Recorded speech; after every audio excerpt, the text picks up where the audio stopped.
Hi guys, this is the game, the cerebral assassin, the king of kings Triple H, and I'm here to plug this here podcast.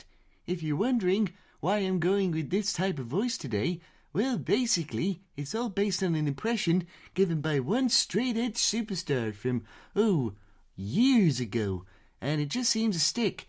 So if you know what kind of promo that is, you'll realise why I'm doing this particular voice. I'm just here at the start of the show to tell you that this podcast is intended for a mature audience.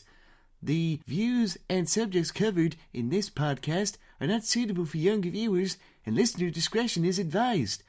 Now be sure to sit back and relax and enjoy the podcast that, like me, is just that damn good.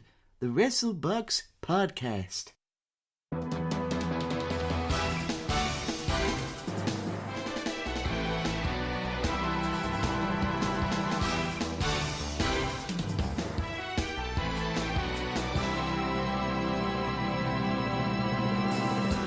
Hello, ladies and gentlemen, and welcome to the second edition of the WrestleBox Podcast.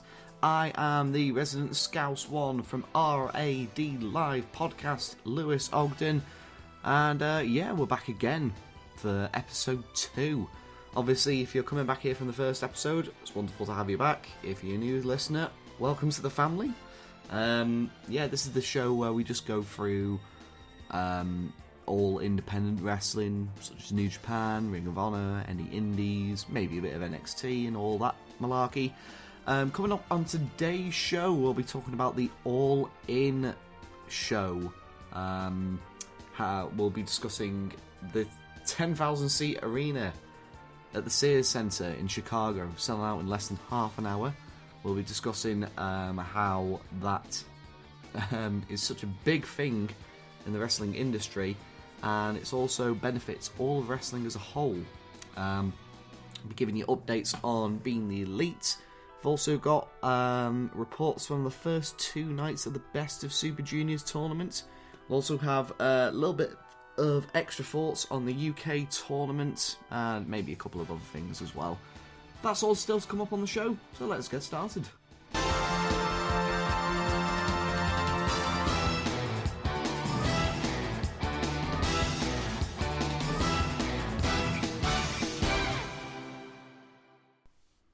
Okay guys, first up today is the All In show.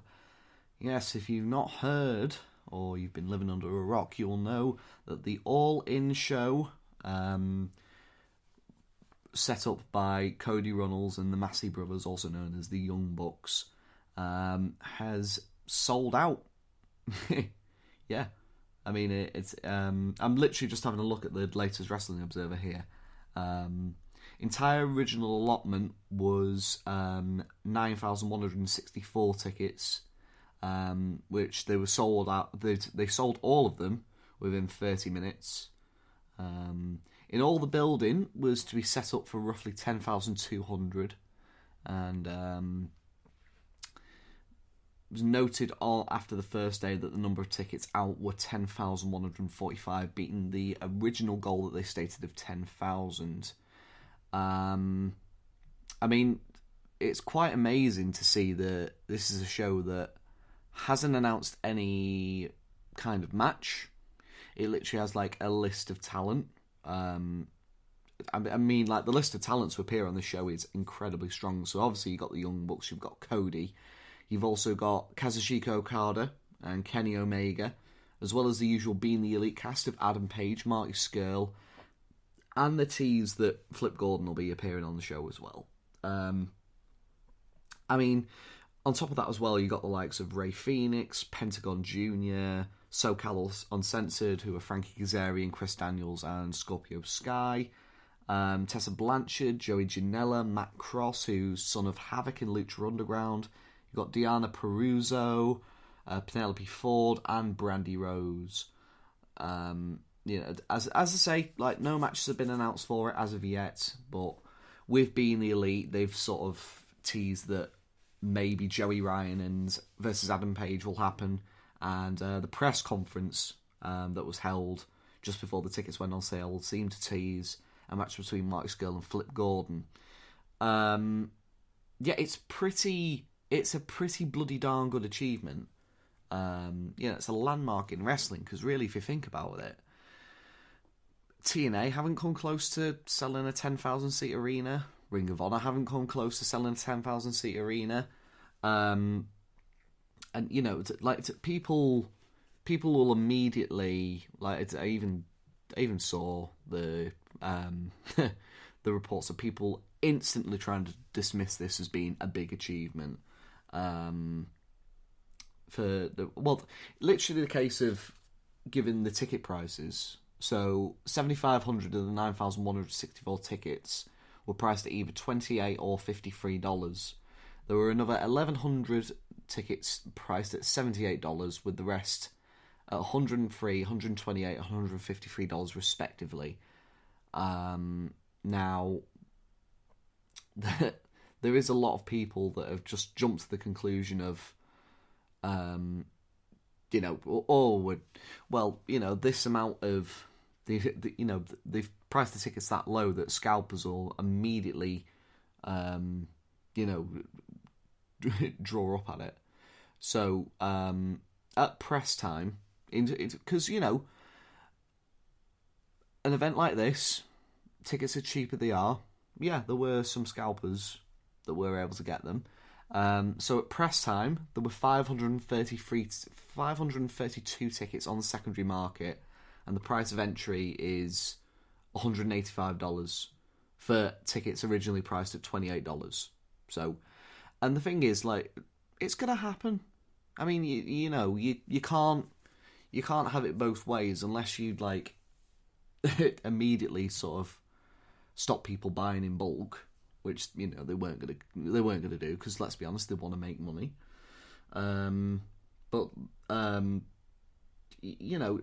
It's even so, with all of these tickets selling out across all of the money tiered, they're looking at a live gate of around about $450,000. I mean, Jesus Christ, guys. I mean, we haven't seen no other promotion outside of WWE or WCW has ever done that big of a gate, to my knowledge, anyway.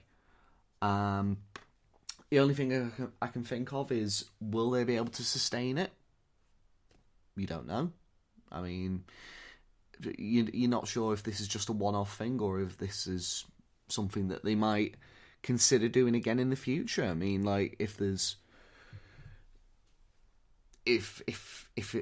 show's a success, they may be tempted to do more. But they were even saying at the press conference that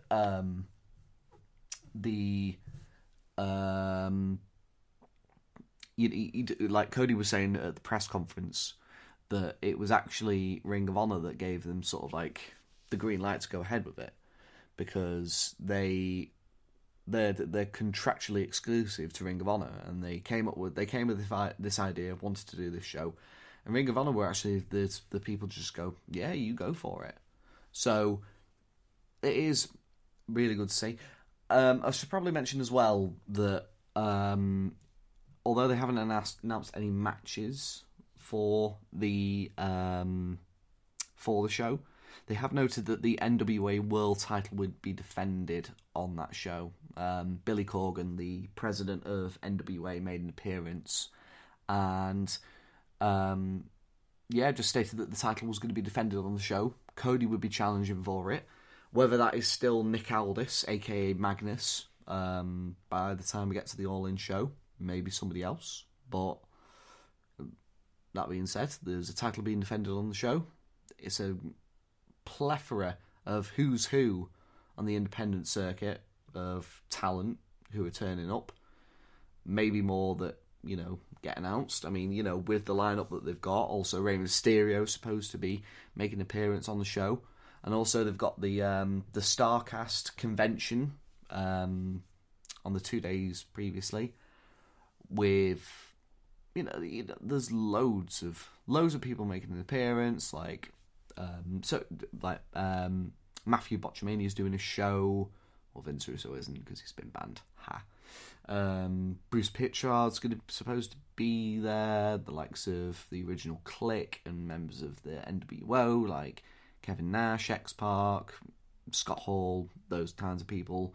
CM Punk's supposed to be making an appearance as well at this StarCast convention, which is very cool to see. Sort of raises the question of if he's going to get back into professional wrestling. Who knows? I mean, it's one of those that you can't really take for granted. But if it does happen, great. But this just might be a case of him trying to get a little bit of coverage for himself. I mean, who knows? I mean, it'd be good to see.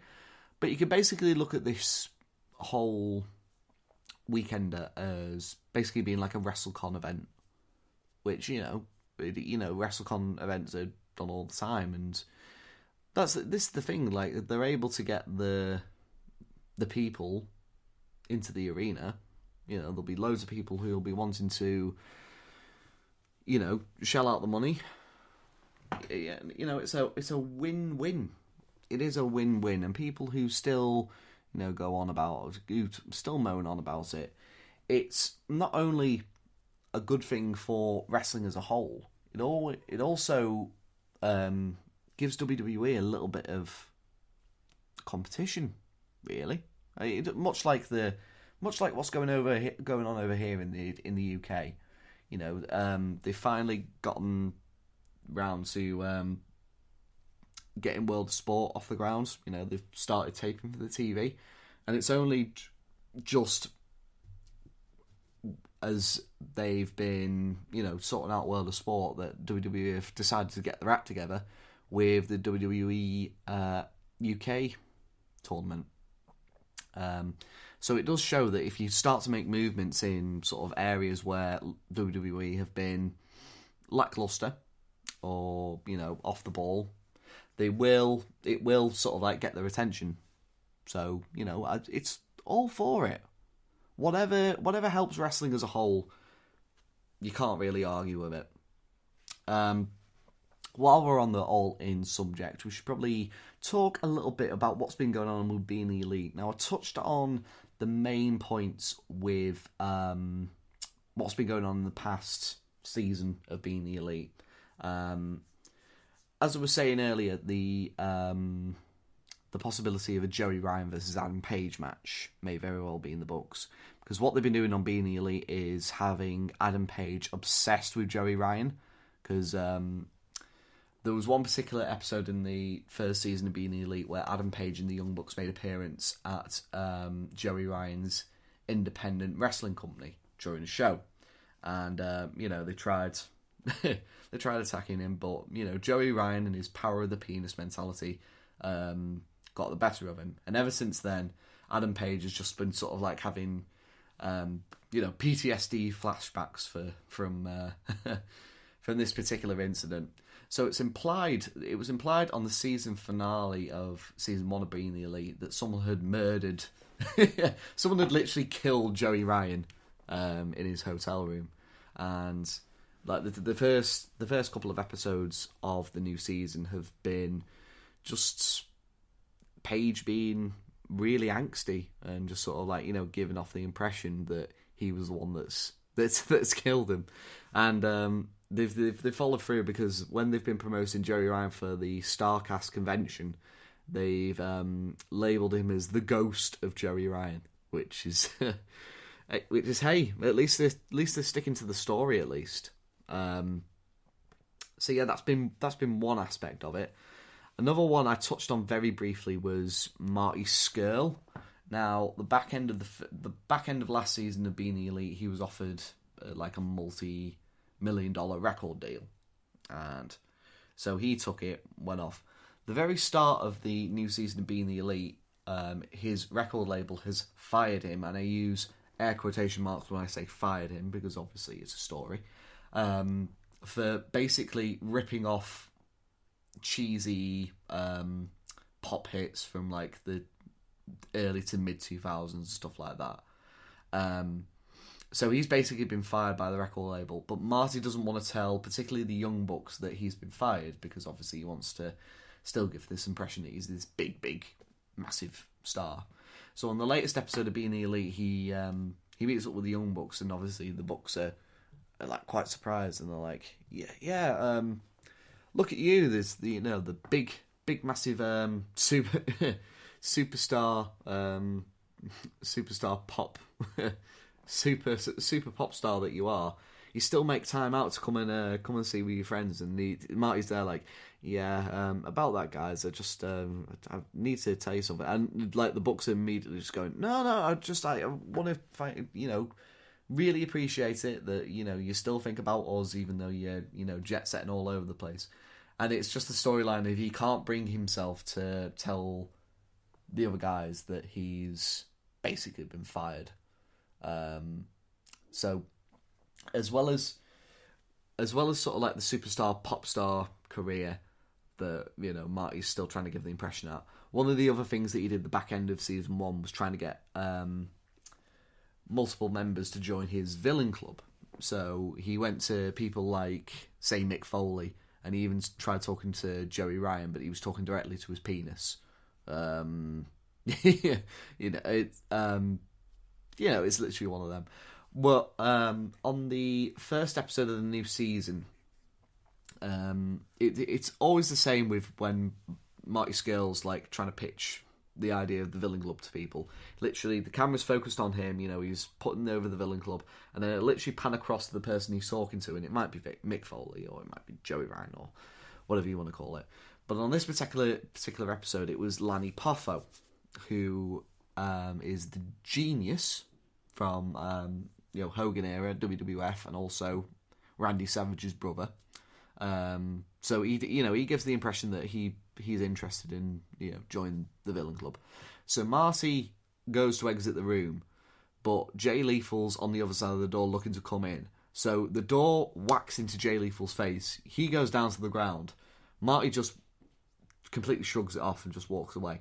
Lanny Poffo comes up, held Jay Lethal to his feet, and like literally the multiple split personality disorder kicks in, because the effect of being hit with the door has literally sent Jay Lethal into Black Machismo mode.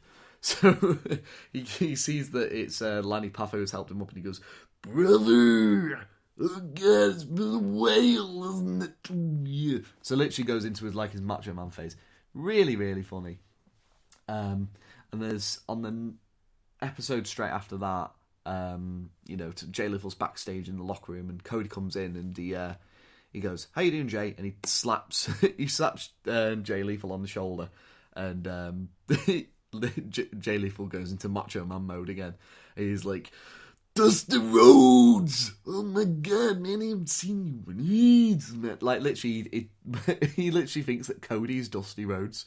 So Cody's just sort of going, yeah, okay, man. And just after like a full minute of like awkward conversation, he just goes, "Yeah, okay, man, you take care." Slaps him on the shoulder again, and he reverts back to Jay Lethal. So that's quite an entertaining aspect. And any excuse to hear Jay Lethal do an impression, whether it be Randy Savage, or I hoped at some point that they get to Jay Lethal being able to do his Ric Flair impression, because his Ric Flair impression's fucking incredible. The new storyline for Cody so far this season has been he's campaigning to be the new senator of Texas, and his basic rationale is, well, if the big red machine can get into politics, why can't I? So on the latest, on the second episode, which is like the latest one, he's like handing out flyers to just like multiple hands backstage. And when I say multiple hands, it's literally sort of like a hand comes into the camera shot, takes the flyer, and just goes back out of the camera shot again. So he's handing out flyers, and he goes to walk into sort of like a room that's housed the Young Bucks and Adam Page, but he holds back a little bit. And they're going on about how, what are you guys thinking of, this whole Cody running for Senate? And they all of them just basically go, "I think it's a bit fucking stupid, to be honest with you. And they're just like, yeah, I'm in complete agreement. And, you know, it's just sort of like, man, I like Cody, but, you know, it's so fucking stupid. It's just like, Matt Jackson's there, just like, well, I couldn't really give a shit about Cody, you know, all the shit he's been through. Cody's hearing all of this. So, you know, another layer to the story. And probably the last thing from being the Elite, the one thing I'm most interested in is with Kenny Omega.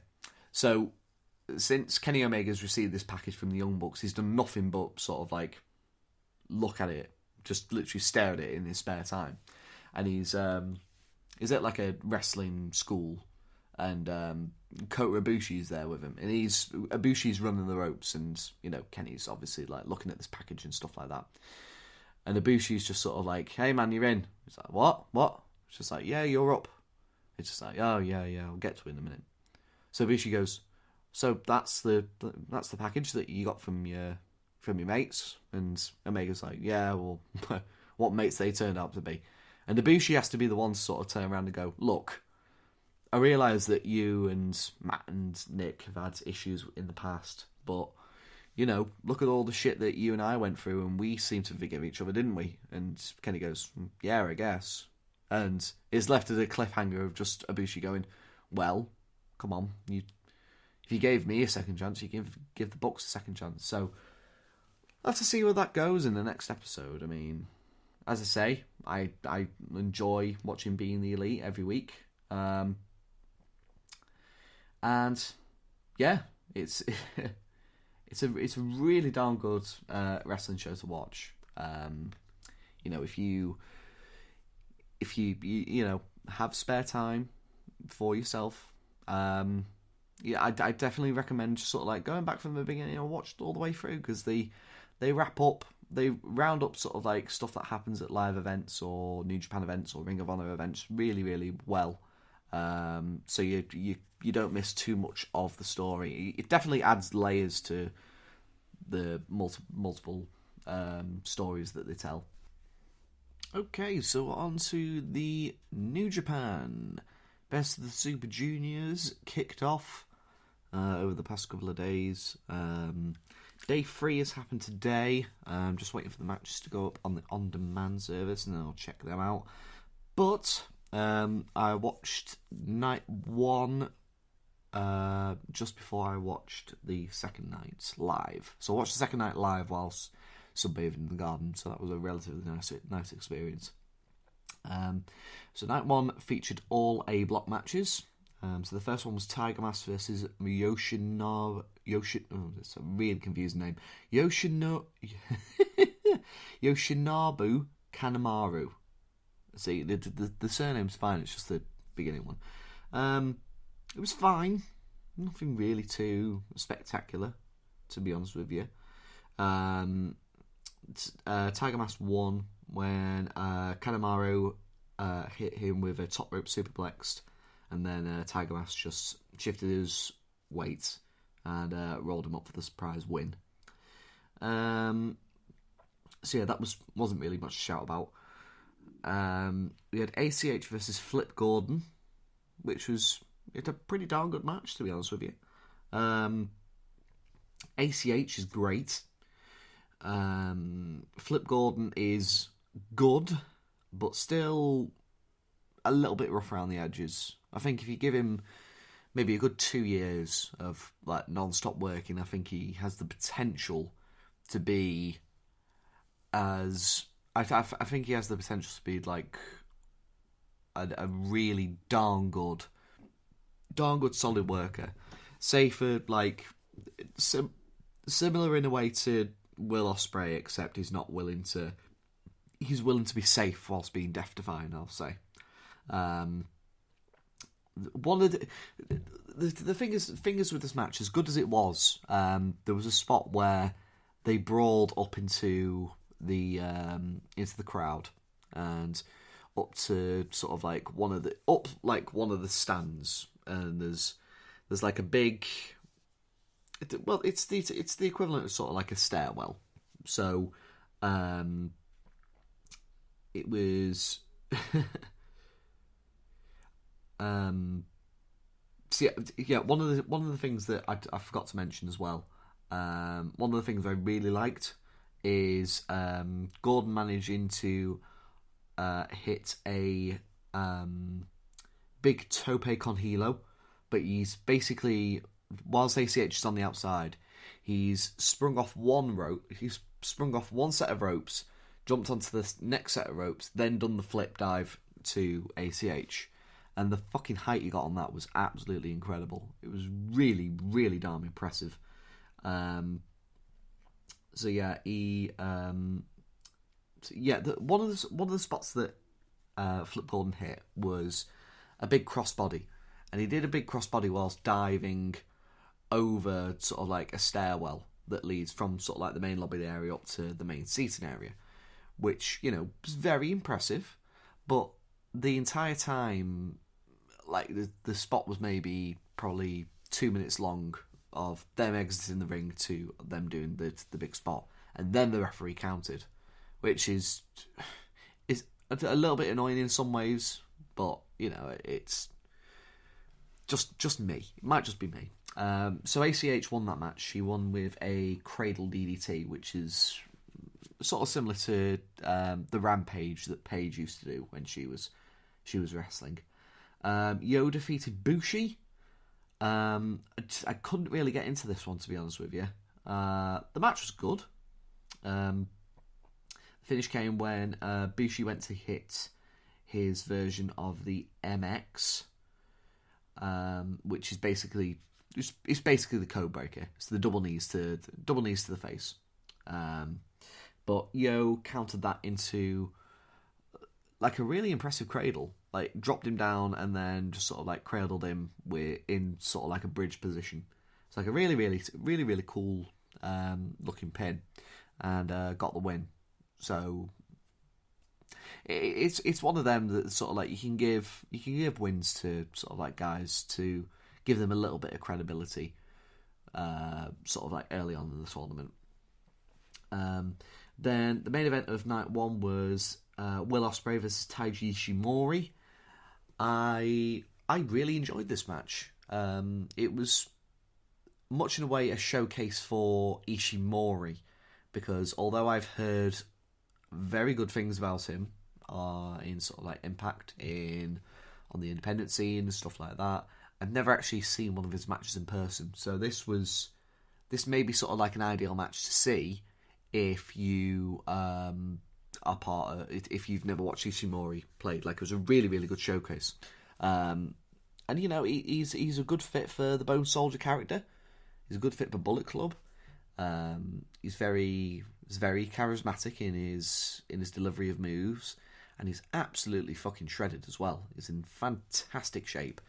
You'd be happy to know that Ospreay didn't kill himself in any of these matches. Was relatively safe with all of his bumps.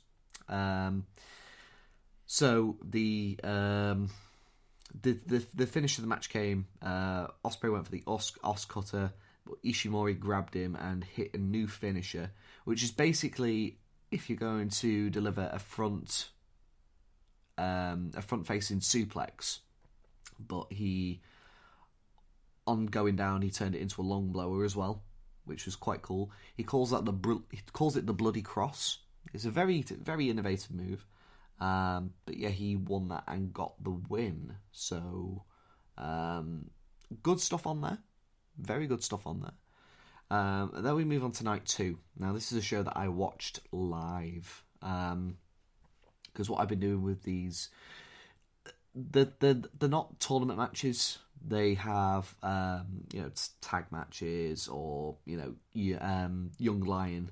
There's a Young Lion match that always opens up the show, and then they have like 2 or 3 tag matches or 6-man tag matches, or however they want to do it, with the guys who aren't competing in tournament matches. So on this night 2, people who competed in the Block A matches from the night before were in tag matches on this show. So yeah, I didn't watch any of them. I was more focused on sort of like the tournament matches. Speaking of the tournament matches, one match that already, in my mind, is the match of the tournament, and everybody else's, is Dragon Lee versus Sho from Roppongi 3K. Holy crap, this match was really darn good. Really darn good. As I say, I know that Dragon Lee has a potential of doing some really darn good, so having some really darn good matches. I mean, you go back to the matches he had with Hiromu Takahashi from last year's Best of Super Juniors, actually, and I believe he competed against him in a junior title match as well. So you know he has the credibility of being able to go. Sho Roppongi 3K is more locked on as the junior tag team division guy.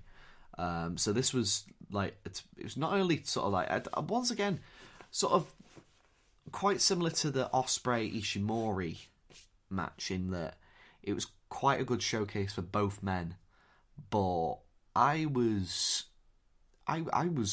really, really impressed with the work that Sho did, and I definitely think that he has the ability to sort of make a big name for himself if he ever wants to make it out on the singles scene. But yeah, a really, really darn good match. Dragon Lee got the win with his Desna Kardar. It's another like really complicated move, but it's a complicated way of saying it. It's probably better to see it rather than like comment of it.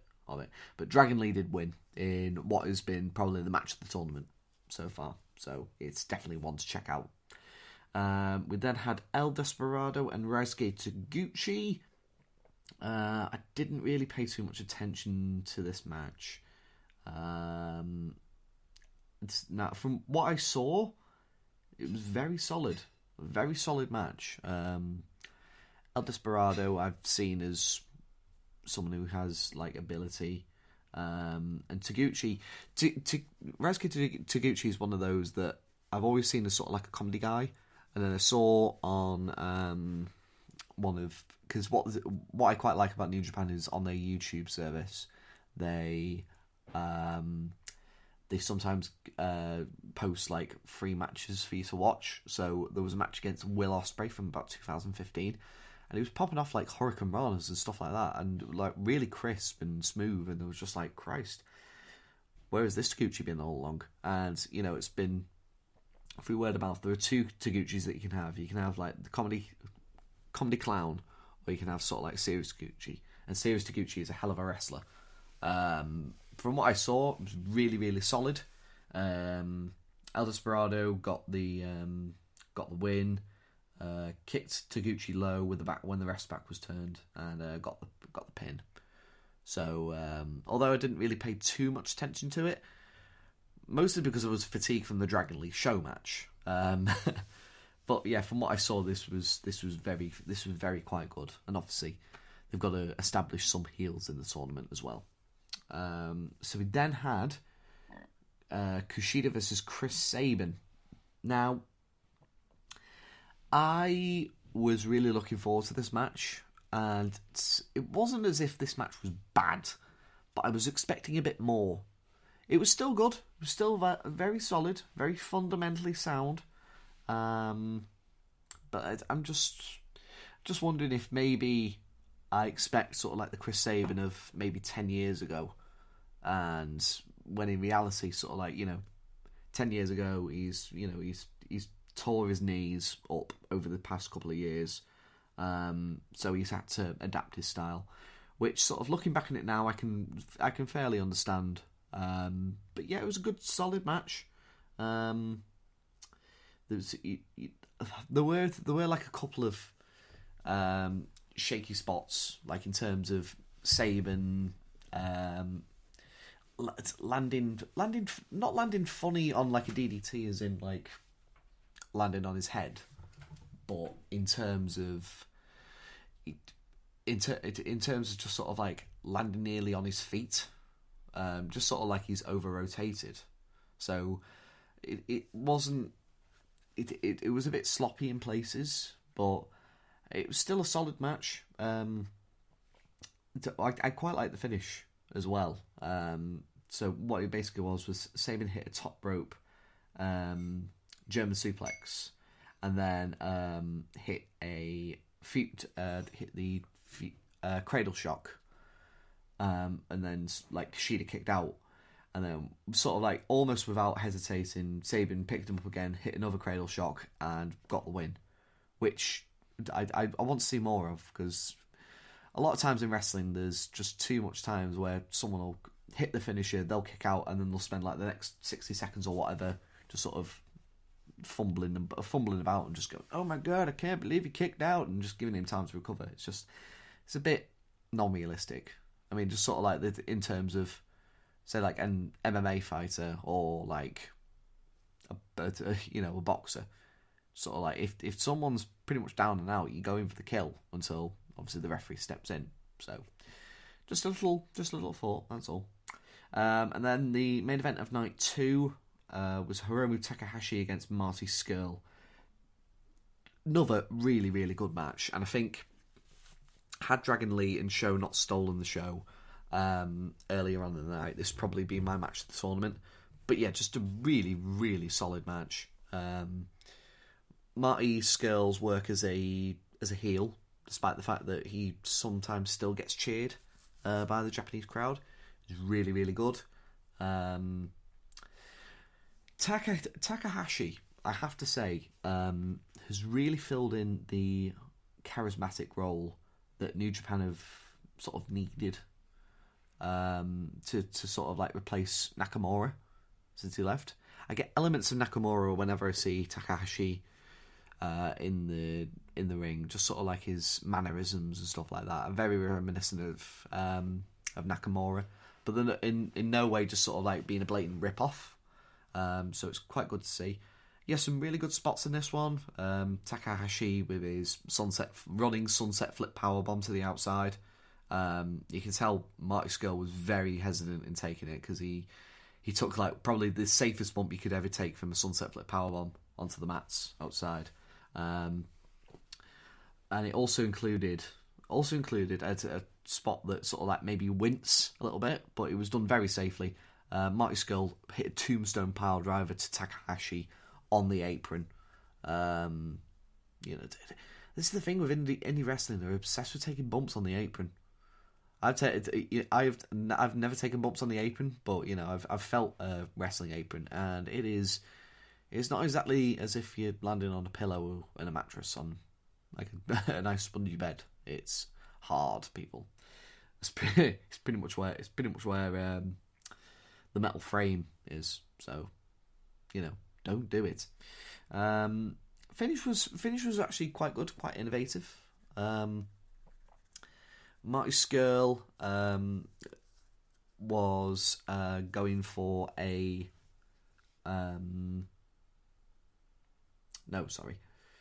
So Takahashi was going for his time bomb finisher. So Scurll countered that into a cradle, but Hiromu countered that into a triangle choke. So Scurll tried to break the hold with a power bomb, but Takahashi held on, and then Marty Scurll just passed out from the hold, and Takahashi won, which I like in two ways. It gets a big win for Takahashi, and it also shows off that there's more than one way that he can win. That's sort of the thing that I like about New Japan, is that they'll go for some while of winning with their finisher, but then sometimes they might pull out something new. Like, for example, sort of like the start of this year, when in the build up to the Okada Naito match at Wrestle Kingdom back in January, they were building up Okada as using the $1 Million Dream as a new as sort of like his new move, and they got it over quite big. Like I know Okada got a few submission victories from it, so I can see something similar happening with Takahashi. So yeah, over the past two nights, there's been some really darn good wrestling. If I were to recommend any, definitely recommend ACH Flip Gordon and Will Ospreay Taiji Ishimori from night 1. Night 2, you should definitely go and check out Well, to be honest with Night 2, you should probably check out all of them, because Night 2 has probably been sort of like the best string of matches that I've seen, 4 matches back to back that I've seen in quite a while, at least from a live perspective anyway. Okay, just seeing that the show is just over the 40-minute mark, so I'm just going to take a quick break, and we'll be back after these short messages. Hello, this is for... Can't we say hello at the same time? Fuck's sake. Hello! This is an advertisement for Master Debaters. Oh, can we say Master Debaters together as well? Yeah? Hello! I am Michael. I'm Sean. I'm Toffer. And we are the Master Debaters. We are the Master Debaters. That's what we want to do. We're all saying it. Yeah. Hello! I'm Michael. I'm Sean. I'm Toffer. And we are the Damn it, Sean! Debaters. I thought we were just doing...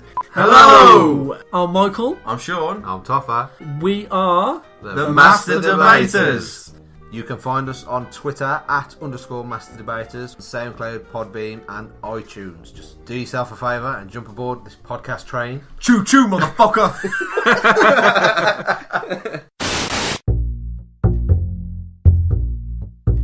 It's a mum. Hello, Mum. And a daughter. Hello, Stacey. Just telling it like they think they ought to. I'd love to meet a pirate. Rough giraffe.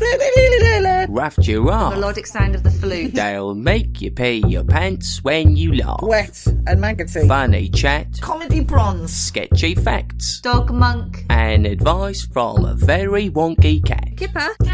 Rough giraffe. Sometimes sober. Rough giraffe. Cheese maggot. On Podbean and Apple Podcasts. It's not like they don't know what they're getting. If you like hilarious chat and poorly researched facts, then Rough Giraffe is for you. You can follow us on Twitter @RoughGiraffePod or find us on Facebook. You can download and subscribe to the show on your favourite podcatcher. Hey, this is Coxie, reminding you to check out the Lost Art of Podcasting. We cover reviews, interviews, listener topics, our own topics. We even take a general look at life and the world around us. So find the Lost Art Podcasting on Spreaker, Stitcher, iTunes, even YouTube and all of the good podcast places.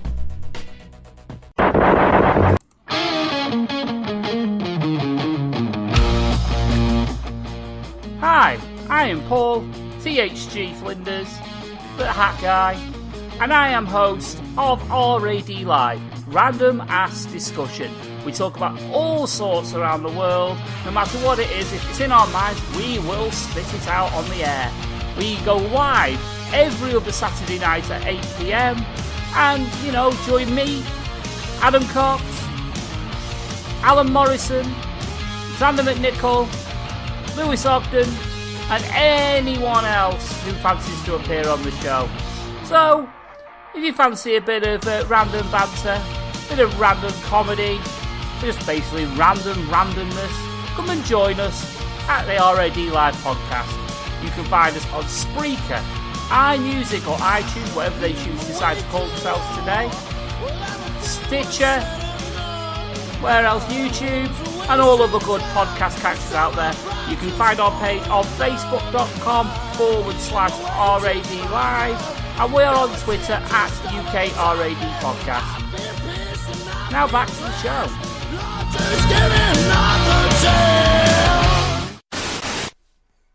And we are back for the second half of the WrestleBox podcast. And I thought I'd start off this half of the show by talking very briefly about the WWE UK tournament. Now, we touched on the competitors for the tournament on the latest RAD podcast, entitled Finger Licking Good. It's episode 48. Now, obviously, the competitors are as follows, once again. Joe Coffey, Zach Gibson, Gentleman Jack Gallagher, Amir Jordan, Kenny Williams, El Ligero, Dave Mastiff, Joseph Connors, Travis Banks, Flashmog Webster, Jordan Devlin, Tucker, Drew Gulak, Ashton Smith, James Drake, and Tyson T-Bone. Now, I only really wanted to touch on this a little bit because I mentioned that I was going to say who my favourite for the tournament would be, but I never got round to saying it because just lost track of what I was doing. I'm going to go out on a limb and say that I think the winner of this tournament is going to be Zach Gibson. And I say that for like one of two reasons. One, because I'm Scouse style through and through. I'm not called the Scouse one on RAD Live for nothing. But I just think it would make for a really interesting match with Pete Dunne. And if you think about it, Zach Gibson is an incredible heel. Probably one of the most underrated heels that's going in wrestling at the moment. And, people love Pete Dunne. They'll be right behind Dunne. They'll want to boo the hell out of Zach Gibson. And, I just think it would make for a really interesting wrestling match. While we're on the subject of WWE, just a couple of updated injuries to do with WWE. Randy Orton successfully undergone knee surgery. So, yeah, for all those Randy Orton fans out there. I can't say that I am, because I'm just... I find Randy Orton's work just rather boring and rather tedious, and it just doesn't... He lacks the real emotion that I like to see from, my competitors. Also, interesting injury note, Shane McMahon has finally had hernia surgery, which once again is baffling for me, that he not only competed in that WrestleMania match with a hernia injury, with a hernia, as well as having just coming off pretty much like a hospital bed with diverticulitis, that he competed in the Greatest Royal Rumble and took that big chokeslam bump through the announce table from Braun Strowman. I mean, it's just... it really puts into my mind when people go, when they go on about how, WWE look after their competitors. They're nothing like New Japan. New Japan talent gets injured all the time. I can guarantee you, in sort of like with New Japan, if there was someone sort of like on the cusp of having a hernia, they may do, but it's a little bit contradictory when WWE just sort of like going, WWE look after their performers. Well, they quite clearly don't, because if he had any sort of like moral compass, and given this is like the boss's son, it's I can tell you this much: if I had a hernia, I'd just be like, get me in that operating theatre, because I don't want to freaking take a bump on it. I mean, like, I constantly... I said this when... I think it was the Mania Prediction show that I was talking about it. That Roman Reigns had a hernia. And he was out for like 3 months getting it sorted. And, unless they see Shane McMahon as being dispensable, which is rather worrying, if you ask me. But... that's just me. I'm not head of a multi-million-pound wrestling company, unfortunately. And I can tell you this much: if I had any business acumen and any chance of success, my company would look different than WWE does. But you've got to build into the rights. You've got to build into the fact of sponsors and stuff like that. So. I tend not to get too frustrated with it, because I've spent years getting frustrated with WWE TV that I stay away from it, and that's why I encourage everybody to go and check out like stuff like New Japan or stuff like Ring of Honor or your local independent wrestling company, because the more you support your wrestling company, the more that wrestling can thrive. That's just a fact of life, really. I realise that I'm rambling here, but that's just because I don't think I've got too much to talk about. It's been a pretty quiet week in terms of stuff that's been going on, like independent-wise. Only real thing I can think of is Keith Lee. He's it's pretty much news on the table that he's been offered a contract with WWE. It looks like he's going to accept it. That he's literally been all around the UK, all around Europe, all around the States, just pretty much his like big farewell goodbye tour, which I'm glad to see, because I respect Keith Lee as a performer. He's really, really darn good. And having met him in person, he's a very down-to-earth bloke as well. So, at whatever point the news is announced that he's signed with WWE, I'd just like to wish him the best of luck.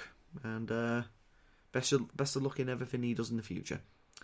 But yeah, I think that'll do for this week's edition of the WrestleBox podcast.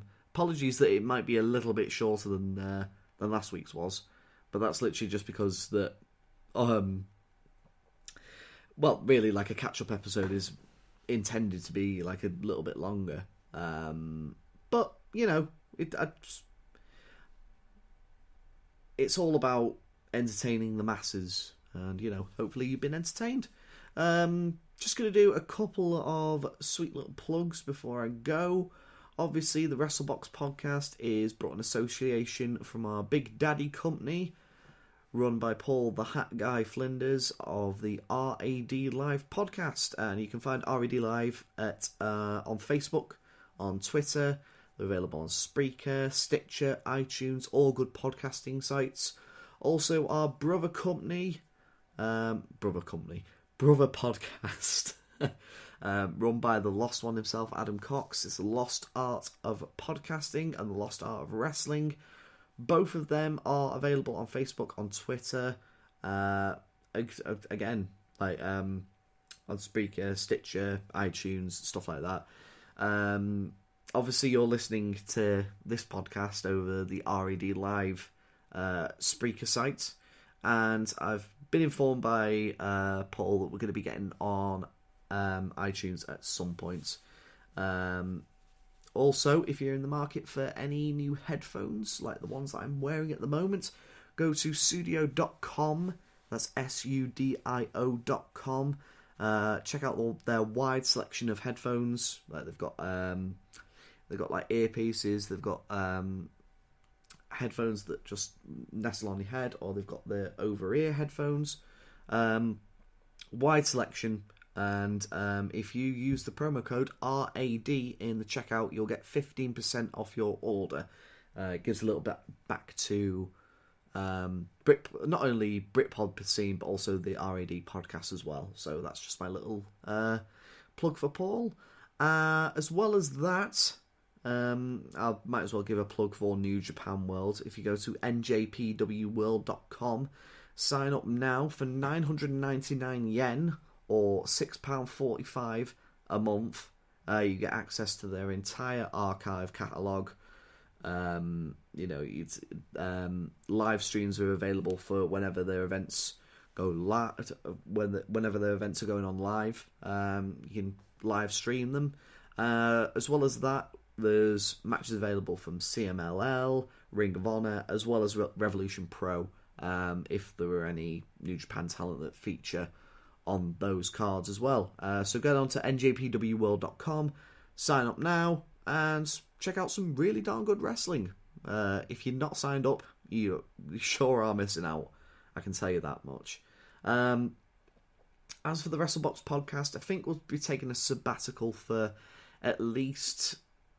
probably at least the finals of the Battle of the Super Juniors. It'll give me time to get all of the tournament matches watched, put across sort of like the matches that you need to go and watch. Also give sort of like news, wrestling news as a whole, to build up a little bit more.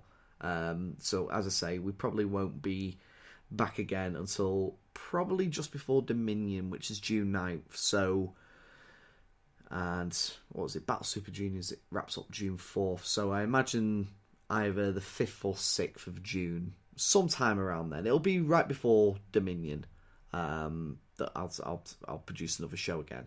But yeah, just to let you all know, if you come to here next week and you don't see a podcast, this is the reason why. So I thought I'd just get it done and out of the way.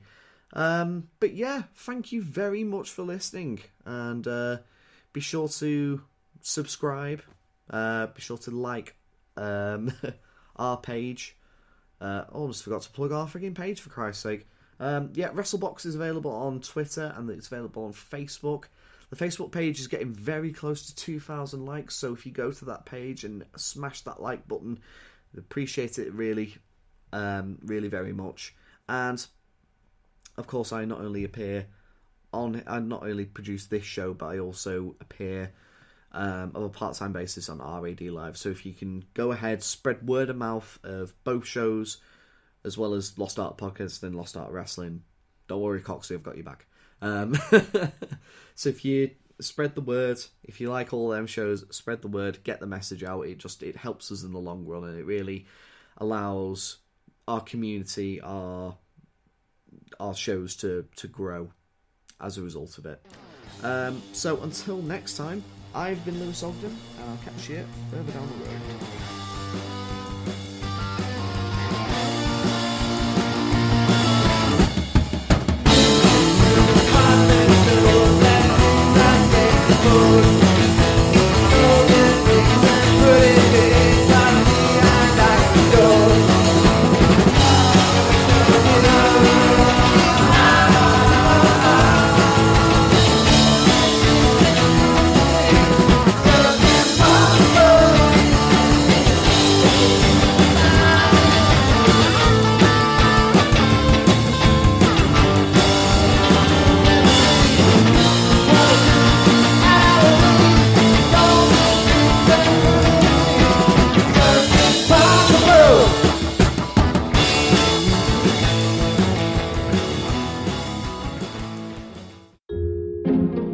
This podcast is part of Britpod Scene, an independent network of uniquely British podcasts that's always growing. Check out BritpodScene.com or Britpod Scene on Twitter to find out more.